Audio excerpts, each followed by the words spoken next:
Back to the Future Untold Tales and Alternate Timelines, number 2. Now, this one I think was a pretty good issue as well, just like the last one. Tons of cool references to a lot of different things. The first issue, once again, actually starts off in the past. I'm wondering if that's how they're going to do every issue.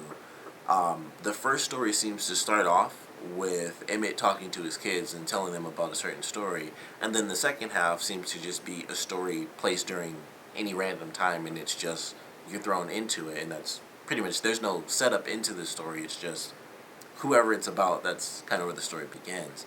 I like that formula too because I do like seeing Doc working in the past, and once again, just like with the last one, he's working on the train during the first story, and in this one, he's actually working on the train tracks, and I thought that was actually pretty cool. We got to see the train tracks, and we actually see the marshal from the third film in this one.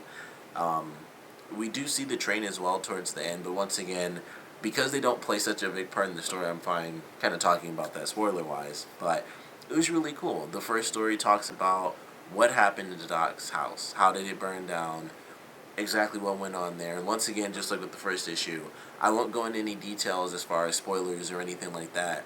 But I really enjoyed it. I really, really liked the first story. I thought it was very cool how they did um, sort of the first steps of Doc working towards time travel because it does take place after, um, I guess for Doc, it is technically after Back to the Future Part 3. It's 1955 Doc, but it's after Marty goes to the future and after Marty comes back in Part 2, or at the end of Part 2, and then goes to 1885.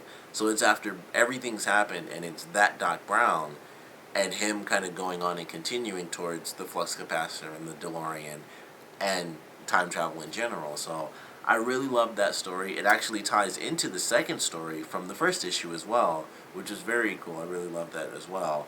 And I don't want to go into really any details for that one because it was so much sort of what if type of stuff. It was actually very, very cool. And I can't really go into any details other than that, but I certainly loved it. I really liked that first story. It was very cool. The second one was really good too, and that one was more of a. It was kind of like the very first story from the first issue, where it was how Marty met Doc. It was kind of just them, and it was Marty trying to figure out if he could take something from Doc's home and use it as a science experiment, and that was pretty much what happened. And we kind of get to see a lot of kind of like in the first movie, how Doc has like the big brainwave thing to try to read people's minds. We see like all of these weird little inventions that he had that never amounted to anything, and I really like that. And it's just going through, and it's Doc and it's Marty and it's them. They have dialogue like from the movie, which I think has been really good so far. I know it's only 2 issues, but pretty much every single story has had something that's straight from the films. And there's 3 films, so there's always going to be something they can reference, or there'll be a lot of wordplay maybe that references stuff from the films. It might not be exact dialogue, but a little bit of wordplay that clearly references something that's happened in one of the 3 films. And it's really fun. It's a cool little story of Doc and Marty just really being together. And it actually ends with Doc talking to someone about the DeLorean. And I thought that was a very cool way. There's another reference in there as well. Um, like they have it under here with some of the I guess the ads for the cars and stuff, like the very first one. And I'll read this just because it's a cool little reference. But the very first thing for a pinball machine, it's for sale, used pinball machine. Doesn't work, but it's great for parts. And I love seeing that reference. It's just kind of thrown in there, and you can kind of read some of the other ads around it. And I love that. It was just a cool little way to reference the first movie, where, of course, Doc gave the Libyans spare pinball machine parts and told them it was a bomb, and that's what led to him being shot and everything. So I love that little reference, and the story itself was just very cool. And it was just Marty went to Doc's house and it's like, hey, I wasn't gonna, I just screwed up. He didn't do his science experiment, and so now he needs something that he can use for a project. And a lot of the things that Doc has done can't really work because they're just too weird and crazy. So I really did love that story, getting to see some weird random inventions by Doc Brown. And they aren't as big as the thing. They're all pretty much small things except for one, but they aren't like all giant it failed like brainwave scanners or mind reading devices and stuff like that. But it was a really good issue. I think I actually like this one more than the first one because the first story I really, so far out of the four that I've read,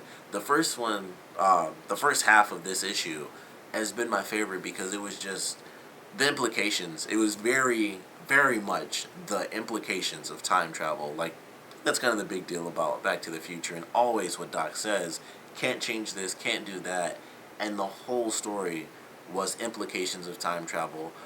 Um, and it was really cool. I really loved it because of that, and it was just so crazy what they kind of talked about, like sort of the what if scenario in that first story. I just really, really loved it. So this is so far my favorite issue because that is such a great story. It was very, very cool to see that happen. Really clear reference to the first movie as well in that first story, like just a flat out scene basically, but very cool second issue. Once again, odds are if you're watching this, you have read the first one, so I don't have to really talk about, referring you guys to pick it up. But definitely great second issue. I didn't mention this in my last review, but apparently there's going to be a Back to the Future card game, which is going to be up to 2 to 4 players. It's supposed to come out in 2016. You can go to idwgames.com/BTTF to check it out and I guess get some early info on it. But when I read that off the back of the last, it's the same ad on both of them. It might be the same on the third one as well. But um, I'm looking forward to that now because it's just another Back to the Future thing. I also want to get Back to the Future Monopoly. I really wanted to get that, but it's oddly expensive. And it's surprising how expensive, sort of, I can't think of the right term, but like licensed Monopoly versions can be, where it's a licensed property played out as Monopoly. So I'm still gonna end up getting it at some point because I love Monopoly. I have, as a super nerd, I have like I believe it's like the 90th anniversary edition, which was over 10 years ago. I'm pretty sure I got that. So that's like over 100 years old now, or at least close to it if that wasn't over 10 years ago. Um, but it's like a really fancy version of Monopoly, and it's like a big tin, and all the houses are, aren't that really cheap plastic. They're actually pretty fancy. The cars are Rolls Royce and all sorts of other extra stuff that's totally unnecessary. But I don't know why, but as a little kid, I still love Monopoly. Still my favorite board game. But anyway, I don't know why I went off on that tangent. Back to the Future game, card game, coming out in 2016. So check that out. Like I said, idwgames.com/BTTF. Really love this second issue. Definitely my favorite out of only the two that I've read. But really great story. Love getting all these little answers and them talking about like Doc's house and how it burned down and just all sorts of little things. Like it's just very cool. Like I certainly love it. I think I'm really excited. I hope that this does continue because I mentioned this before. That right now, as far as I know from reading just the first issue, I haven't really looked anything up as far as anything recent. But as of now, they're only really going to be 4 issues, and that's kind of the contract that they have. But I would love to see this continue into like just a full series. I don't know how long how long it would go on for, but I would love to see this continue because that just really kind of pumped me up. I was like, man, that's such a great story of how they answered that question. I would love to see this continue, and I wanted to in general, but this one kind of really makes me want to talk about how bad I want to see it go for a lot more than just 4 issues because I love Back to the Future so much, which is why I wear the hat all the time. That's also why it's so destroyed. But I'd love to see this continue on for more than just 4 issues, and maybe that'll happen, maybe it won't. But either way, they've got some really good writers on this.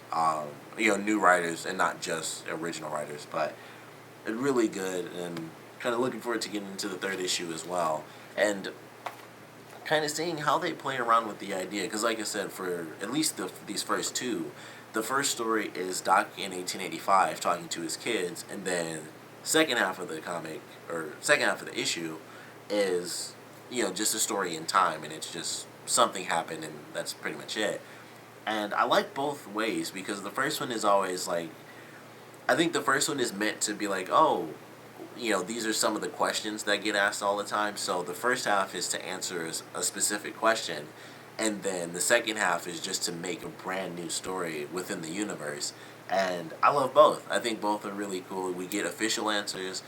We get just random bits in time about Doc and Marty and either their time together or just the characters on their own during certain points in life. And it's pretty cool. So far, there hasn't been a story of Marty on his own outside of when he met Doc. He was kind of somewhat on his own, pretty much, because that was, of course, before he met Doc.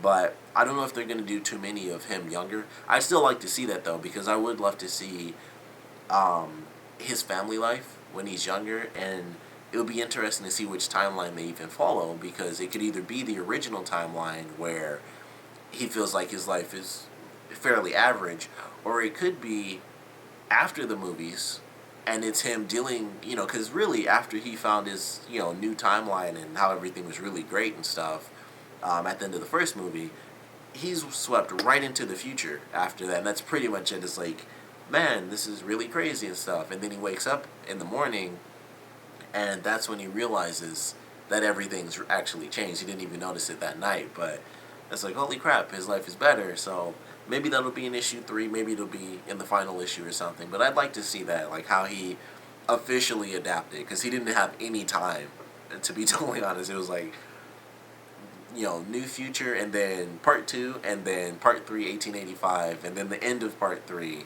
he's finally back in 1985, and he's with Jennifer, and she knows the future as well. So they could also have both of them kind of coming to terms with, the new timelines, and maybe even Marty talking to Jennifer about the initial timeline and stuff like that. So looking forward to reading Part 3. If you guys read through this issue, of course, definitely want to know what you guys thought about it. So please comment below. Let me know your favorite parts, your least favorite parts.